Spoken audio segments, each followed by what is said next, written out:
Hi, this is Suresh from Kevan entertainments. మన ఇతిహాసాలు పురాణాలు ఎంత గొప్పవో మీకు చెప్దామని ముందుకు వచ్చాను. ద బెస్ట్ ఎగ్జాంపుల్ ఏంటంటే ఆ, మా కాలనీలో మా స్ట్రీట్లో ఎండ్లో పికాక్ నెమలి ఎక్కడి నుంచి వచ్చిందో తెలియదు. ఎన్నో సంవత్సరాల నుంచి ఉన్నాం ఇక్కడ, చూస్తున్నాం కానీ వచ్చి వెళ్ళిపోయారు. సాక్షాత్ సుబ్రహ్మణ్య స్వామి వాహనం. ఆ సుబ్రహ్మణ్య స్వామి వచ్చి ఆశీర్వాదం ఇచ్చి మీకు నేను రక్షణగా ఉన్నానని చెప్పడానికి వచ్చారేమో అనిపించింది. నేను సుబ్రహ్మణ్య స్వామికి పూజిస్తుంటాను. ఎక్కువ ఆయన్ని ఆరాధిస్తుంటాను, అందరి దేవునిలాగానే. నాకు చాలా సంతోషం అనిపించింది. ఒక అంకుల్ చూసి చెప్పారు, చూస్తే చాలా ఆనందం వేసింది. అదే రోజు గోమాతలు వచ్చారు. నేను టెంపుల్కి వెళ్ళినప్పుడు గోమాతకు దర్శనం చేసుకుంటాను. ముగ్గురు గోవులు వచ్చారు. ఎక్కడి నుంచి వచ్చారో తెలియదు. వచ్చి మా ఇంటి ముందు ఆగి ఆహారం వండి తిని నీళ్ళు తాగి వెళ్ళారు. కాలనీ అంతా ఆనందంగా చూశారు. వచ్చి వెళ్ళటం కూడా చాలా మంచిది. ఎంత అదృష్టం ఉండాలి.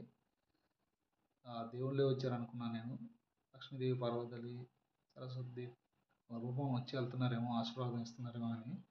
ఈరోజు వానర రూపంలో హనుమంతు వారు వచ్చారు. మా ఇంట్లోకి వచ్చి మా కొబ్బరి చెట్టు ఎక్కి మా బిల్డింగ్ పైకి ఎక్కి కూర్చొని ఉన్నారు. మా డాడీ బైక్ అంతా చూసి హంగామా చేసి మొత్తం రౌండ్ వేసి చూసి వెళ్ళారు. ఎలా ఉన్నారు, ఏం చేస్తున్నారు అని చూడటానికి వచ్చారేమో అనిపించింది. పైన కూర్చొని ఉన్నారు బిల్డింగ్ పైన. నేను అప్పుడే టెంపుల్కి వెళ్ళి వచ్చి బైక్ పార్క్ చేస్తున్నాను బయట. చూసి పైకి ఎక్కుతున్నారు. నేను చాలా సంతోషం అనిపించింది. జై శ్రీరామ్ అన్న. వెనక్కి తిరిగి చూస్తున్నాడు కిందకి వంగి. ఎందుకంటే ఇంకేం కావాలి, నమ్మాలి.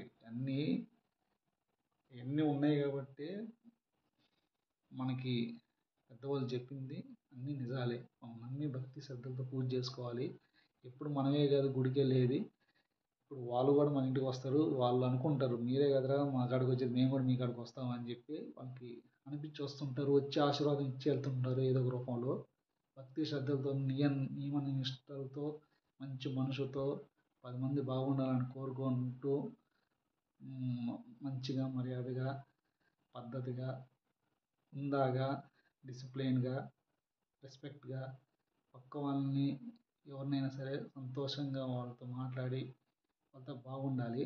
అప్పుడు దేవుడు కూడా మెచ్చి వీడి మనసు మంచిదిరా అని చెప్పి వాడి కోసమైనా వస్తాడు.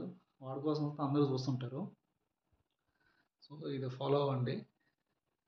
నేనేదో గొప్పగా చెప్పట్లేదు, నాకు జరిగిన ఇన్సిడెంట్స్ నేను చెప్తున్నాను, షేర్ చేసుకుంటున్నాను. మీరు 10 మందికి చెప్తారని. అలాగే వట్టిపల్లి కృష్ణ కుమార్ శాస్త్రి గారు, గురువు గారు వారాహి నవరాత్రుల గురించి చెప్పారు. అది కూడా మీరు ఫాలో అవ్వండి. ఆయన ఏదైనా చెప్పినా 1000 సార్లు ఆలోచించి చెప్తుంటారు. జై శ్రీరామ్.